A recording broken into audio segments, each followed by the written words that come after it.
I spent 2 years quietly draining my savings to keep my parents' house from going under, skipping vacations and driving a car with a cracked dashboard, all while my brother took credit for saving the family.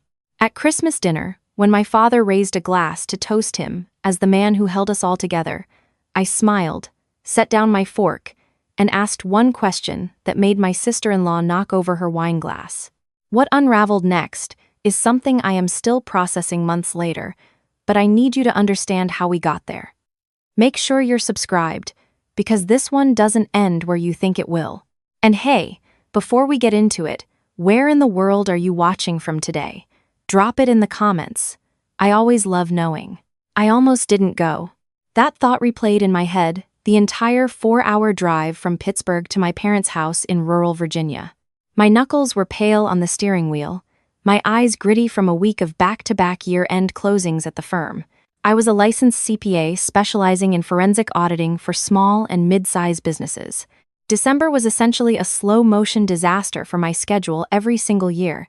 By the time Christmas rolled around, I was running on black coffee, protein bars, and the particular brand of exhaustion that settles into your bones and refuses to leave until February. But my mother had called 3 times in the last 2 days. The third time, she'd said, "Please, sweetheart, your father needs to see you." And that was that. You don't argue with that sentence. You pack a bag, throw it in the back seat, and drive. The house looked different when I pulled up. Better, actually, in ways that made something tighten in my chest. The gutters I had noticed sagging last Easter had been replaced. The gravel driveway was freshly raked, which nobody in our family ever did.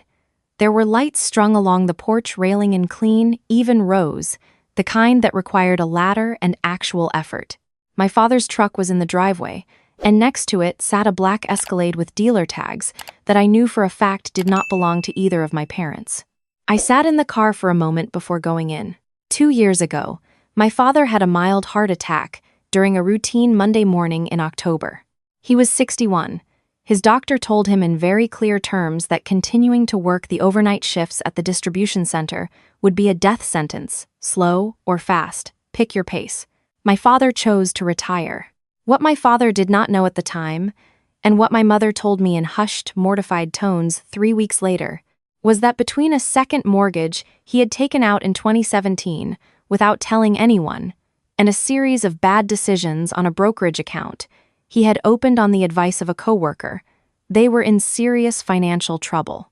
Not we need to cut back on eating out trouble. Foreclosure is a real possibility trouble. I was 29. I had been at the firm for 4 years. I wasn't flush, but I was steady, and I was good at math in the specific way that tells you exactly how much damage you can absorb before you start to bleed. I did the math. I figured out what they needed to cover the shortfall on the mortgage, the utilities, and my father's prescriptions every month. It came out to $1,800. I set up an automatic transfer the next morning. I didn't tell my father. I told my mother, because the account was in her name, and it had to clear somewhere. She cried on the phone. I told her it was fine. I told her not to say anything to anyone, because I didn't want it to feel like charity, and I didn't want my brother to feel obligated. She said she understood. She thanked me every month when the transfer went through. A quick, quiet call, sometimes just a voicemail. "Thank you, sweetheart. It helps so much." I believed her. I had no reason not to. $1,800 a month for 24 months. That is $43,200. I know the exact number because I am a forensic accountant, and I have known the exact number since the day I started. That money came from canceling the gym membership I liked, downgrading my apartment from a 1-bedroom to a studio with a kitchen so small I could touch both walls simultaneously, never once booking a flight anywhere, eating lunch at my desk every single day for 2 years, and declining my college friend's bachelorette trip to Scottsdale 3 times before she stopped inviting me. I did not resent a single dollar of it. My parents had worked hard and gotten unlucky in ways that were partly their fault and partly just life being brutal. I loved them. I wanted them to keep their house. That was the whole story, as far as I was concerned. I grabbed my overnight bag and the tin of shortbread cookies I had stress-baked at 11 o'clock the night before. I went inside. The smell hit me first: prime rib and roasted garlic, and something with cinnamon that my mother always made around the holidays. It smelled like every good Christmas I could remember, layered over each other until they were practically a physical thing. I stood in the doorway for a moment, just breathing it in. Then I heard my brother's laugh from the living room. It was the big, booming kind he used at parties when he wanted everyone to know he was having a better time than them. My brother was 36, 2 years older than me, and had been described by various people over the years as a real character, a go-getter, and between things right now, depending on who you asked and when. He had started at least 6 businesses in the last decade: a meal prep delivery service, a pressure washing franchise, something involving NFTs that I had refused to let him explain, a landscaping operation, an online reseller account, and most recently, what he called a boutique investment vehicle that he and his wife had been running for the past year and a half. He talked about it constantly, but in the specific, vague way of someone who doesn't want to answer follow-up questions. His wife was named Tara. She was perfectly pleasant in the way that a hotel lobby is perfectly pleasant, comfortable, impersonal, and designed to make you not ask questions.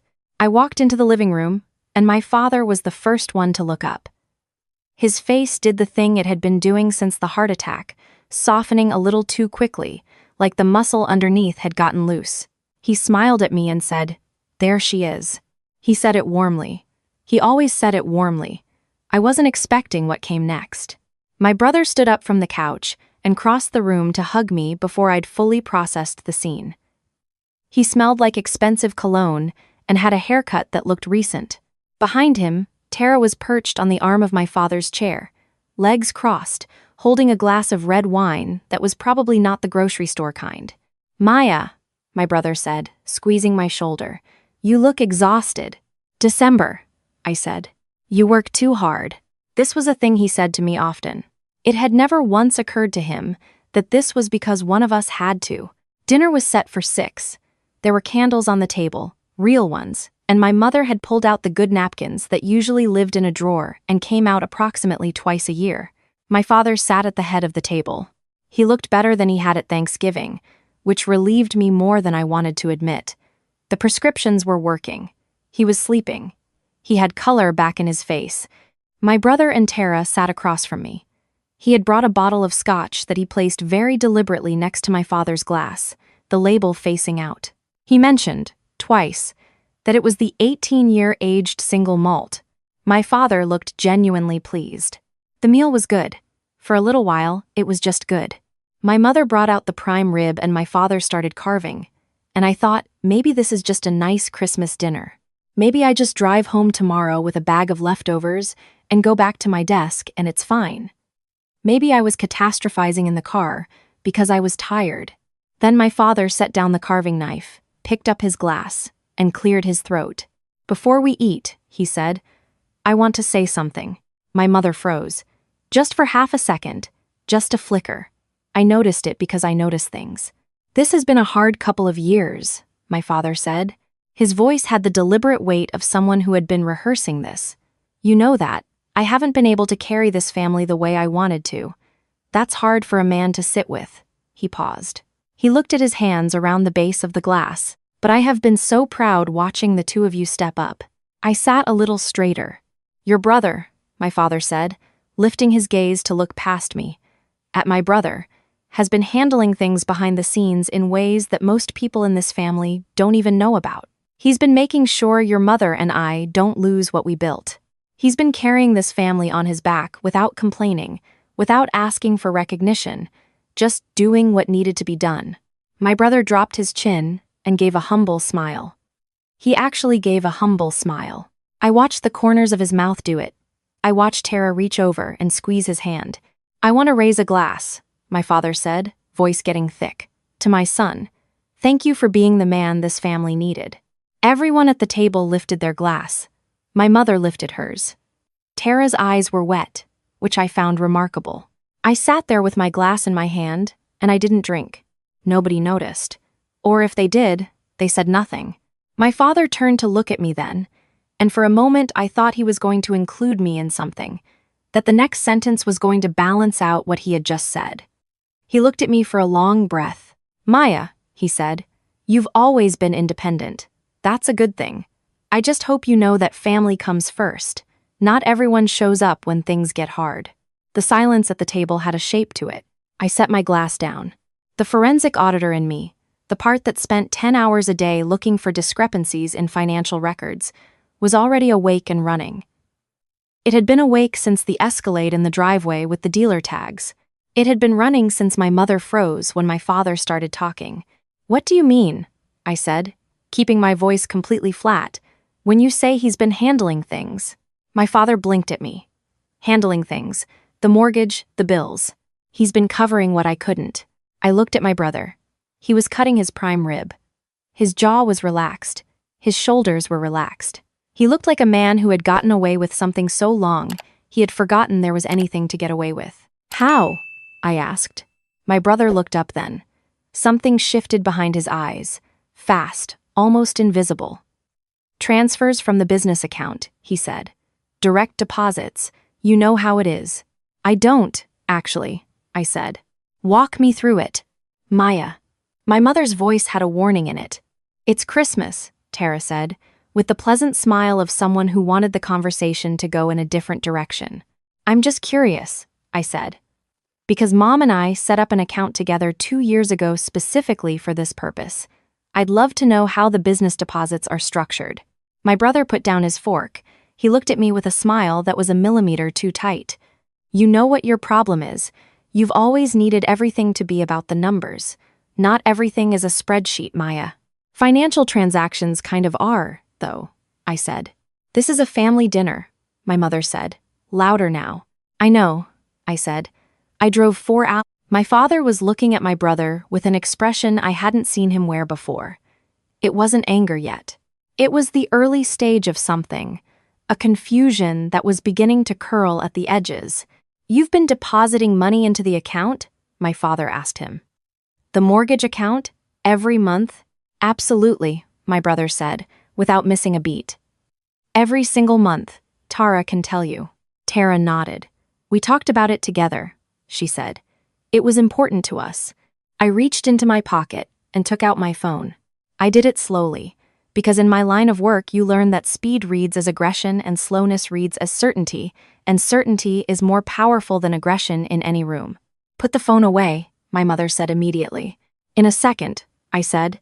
I opened my banking app.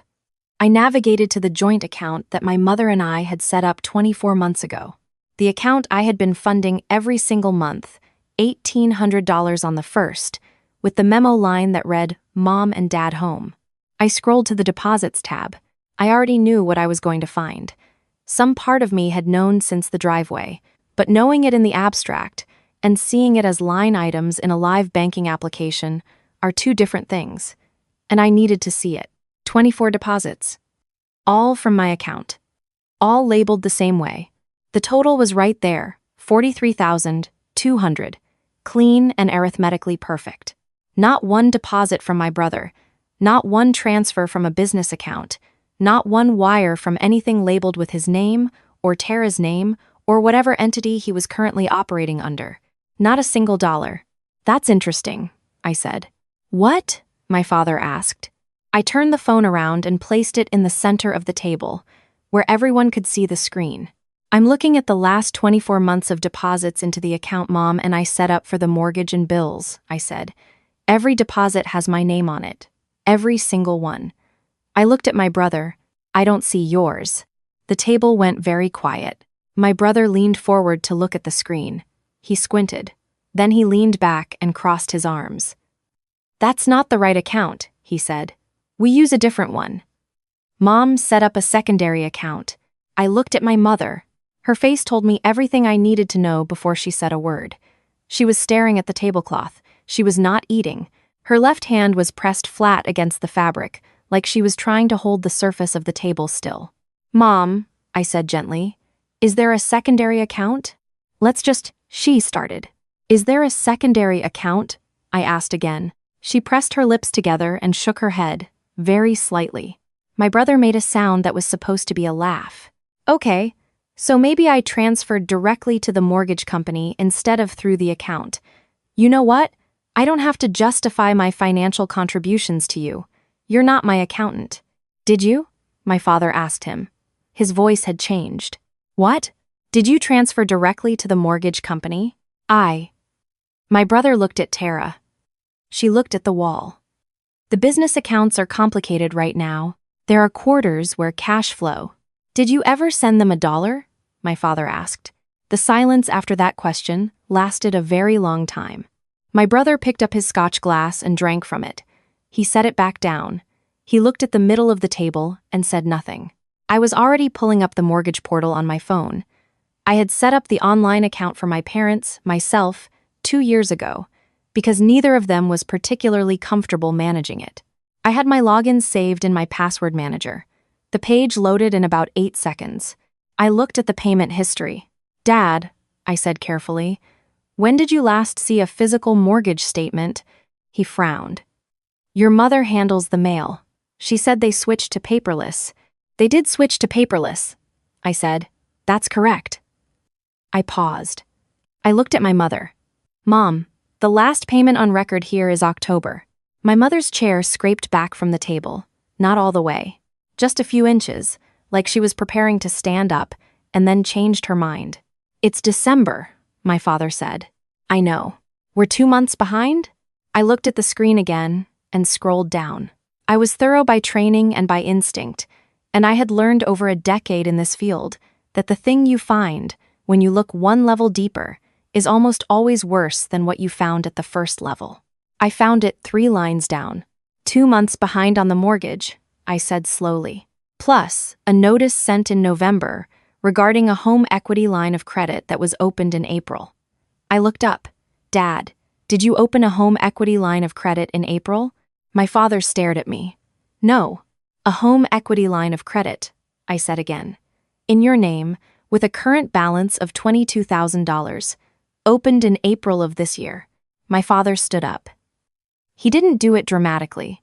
He did it the way a person stands up when their legs have made a decision that the rest of them hasn't caught up with yet. What? He said. It was not a question. It was more like a word that meant the floor has disappeared, and I am not sure where I am standing. Who opened this line of credit? My father asked. And now he was looking at my brother, and the thing that had been curling at the edges of his expression had become something else entirely. My brother was looking at his hands. Tara was looking at the window. It was a business decision, my brother said finally. The terms were good.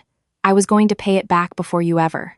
You opened a line of credit in my name, my father said, without telling me. I needed capital for the investment fund. The returns were supposed to. Without telling me, my brother's jaw tightened. I was handling it. You told me you were handling the mortgage, my father said. You told me, to my face, that you were taking care of this family. You stood there and let me make a toast to you.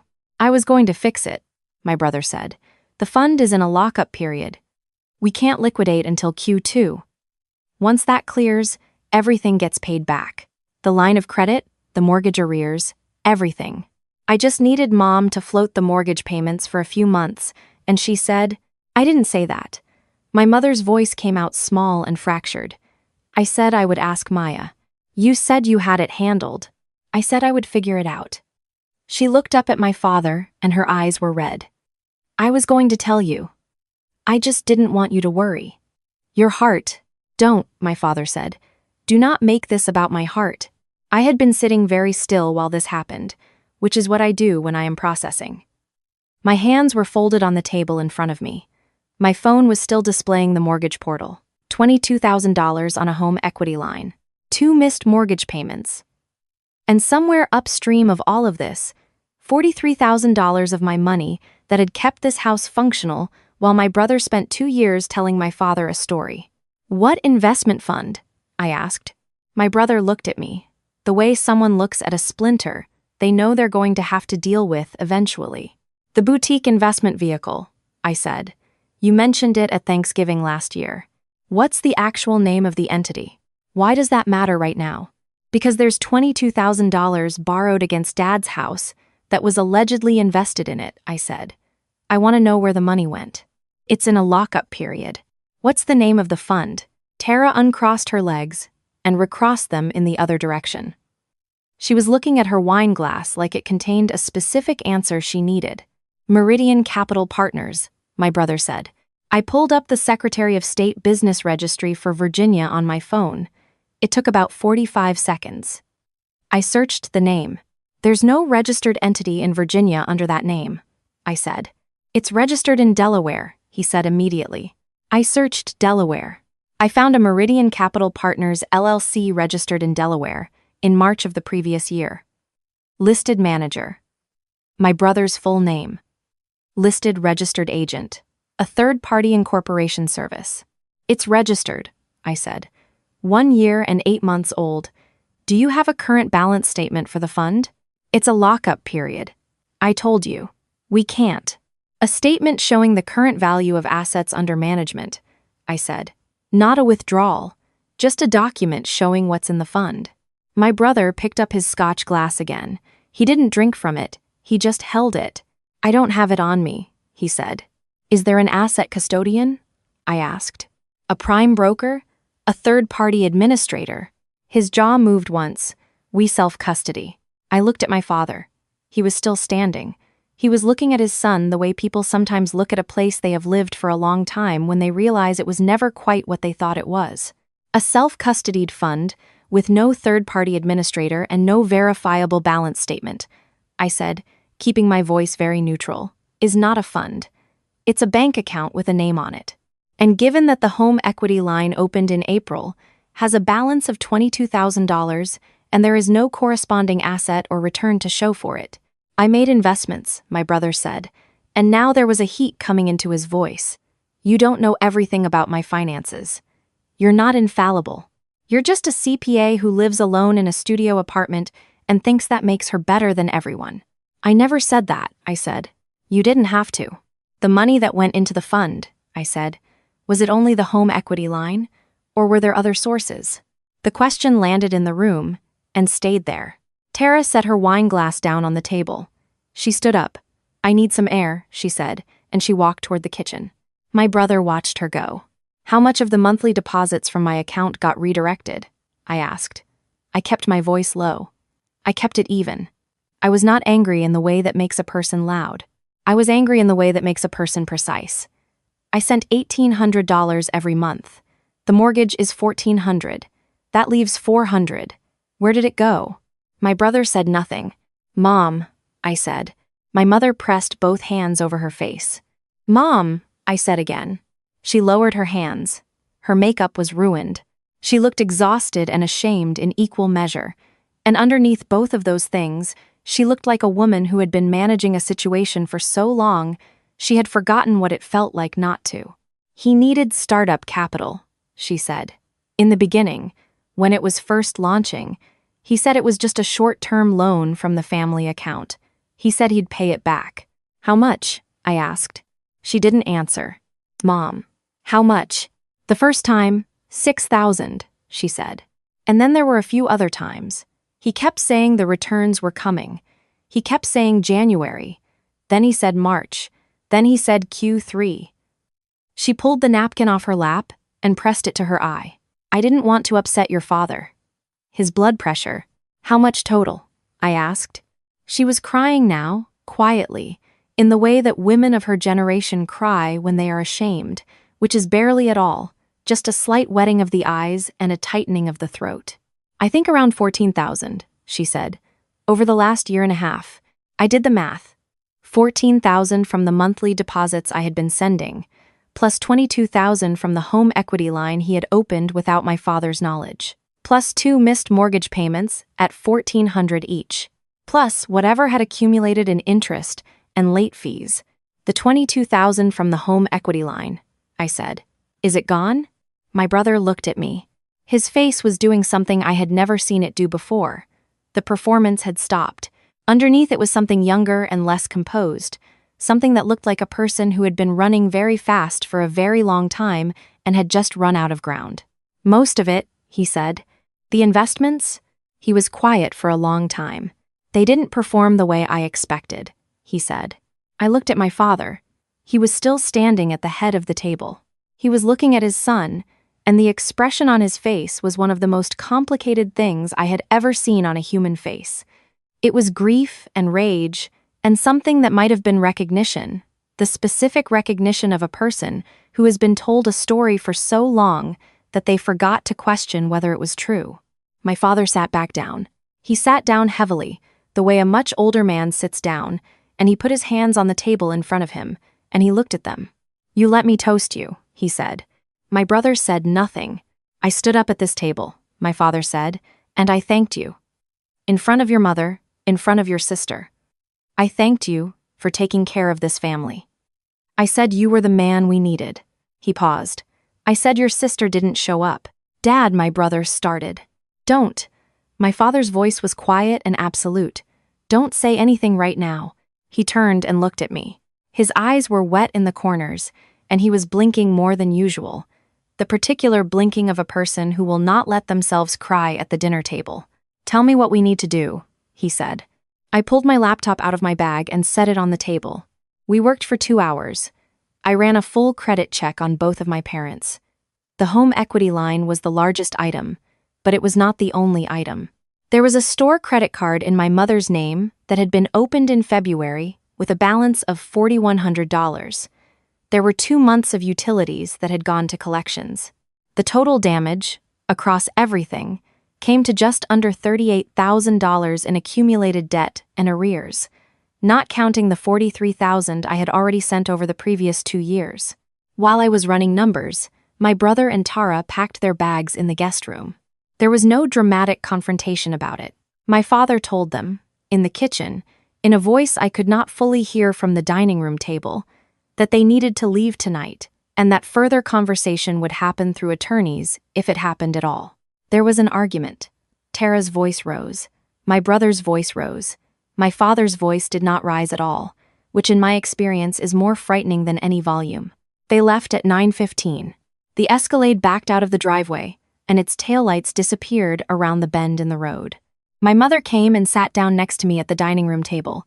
She looked at the laptop screen. She looked at the numbers. She looked at them for a long time without speaking. "I thought I was protecting everyone," she said. "I know," I said. "He's my son." "I know. I didn't think it would get this bad." I looked at her. I had known this woman for 31 years. I knew the way she smelled like lavender hand cream, and the way she hummed while she cooked, and the way she had sat on the edge of my bed when I was 8 years old and told me that being good at something was the only real security in the past world. I knew her in all the deep, complicated ways that you know the person who made you. "Mom," I said, "the way you protect people from consequences is the same thing as protecting them from growth." He has never had to be accountable for anything. Not once in his life. Every time something went wrong, you cushioned it, you rerouted it, you absorbed it. And now Dad is sitting on $38,000 of damage in his retirement because there was never a single moment where my brother had to look at the actual result of what he was doing. She was quiet for a moment. "I know," she said, very quietly. "I know that." My father came in from the kitchen and sat at the head of the table. He looked tired in a way that was different from physical tired. He looked tired in the marrow. "What do we do?" he asked again. I told him. I laid it out the way I lay out a remediation plan for a client. The immediate priorities, the sequencing, the timeline. The mortgage arrears came first. I would cover them out of my savings. Next, the home equity line would have to be addressed with the bank directly. The store card could be negotiated. The collections accounts could be disputed on the basis of the unauthorized nature of the underlying debt, which opened the door to a potential fraud claim against my brother. "I want to file a complaint," my father said. "Against him?" "That's your right," I said. "The home equity line opened in your name without your authorization is a clear case. The question is whether you want to go through a process that will likely take 2 years and involve attorneys and depositions and a lot of unpleasant conversations." My father thought about that. "What would you do?" he asked me. I considered it carefully. I would file the fraud report with the bank to protect yourself from liability on the unauthorized credit line. That's not optional. That's just protecting yourself. Beyond that, I paused. I would write up a full accounting of what was taken, and present it to him with a repayment agreement. I would make it legally binding. And I would tell him that if he signs and pays, that is the extent of it. If he doesn't, I shrugged. Then you file. My father nodded slowly. Do that, he said. Give him the chance first. We spent another hour going through every account, every login, every standing authorization. I changed passwords. I set up two-factor authentication on everything. I took my mother's name off the joint account and set up direct payment from the account to the mortgage servicer, utility companies, and pharmacy. No cash in, no cash out except by scheduled transfer that I could see in real time from my laptop. I'm going to need access going forward, I told them. Not to be in your business, to see the accounts. If something changes, I see it before it becomes a crisis. Yes, my father said immediately. My mother nodded. She looked relieved, actually, in a way that told me she had been carrying this for so long that the act of setting it down, even in these circumstances, felt like exhaling. The rest of the night was quiet. We ate the cold prime rib standing at the kitchen counter. My mother made tea. My father and I sat in the living room and watched part of a game he wasn't really watching, and at one point he said, without looking at me, I should have seen it. He was good at it, I said. That's not an excuse. No, I agreed. It's not. He was quiet for a while. The light from the TV moved across his face. I have been unfair to you, he said. For a long time.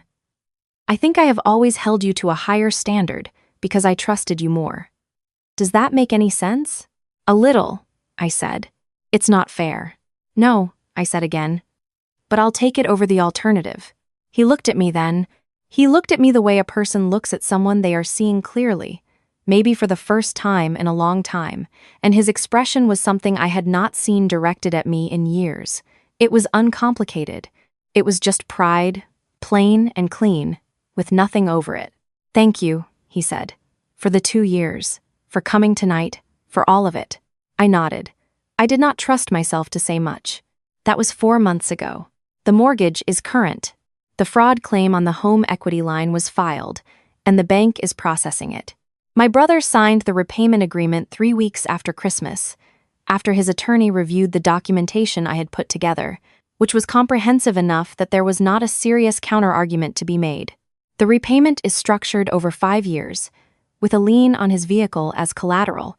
He is currently working, from what I understand, in operations management at a regional distribution company.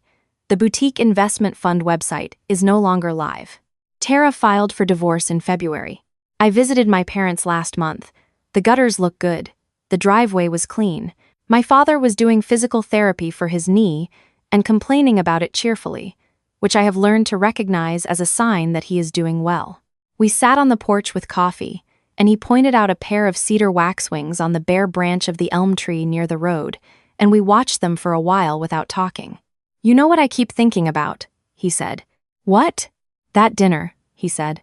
That toast. He shook his head, just once, very slightly. I was so certain I had the story right. I didn't say anything. Numbers don't lie, he said. That's something you used to say when you were little, actually. Did you know that? You would show me your homework and say, "The numbers don't lie, Dad." I remember it. I forgot I said that, I said. I didn't, he said.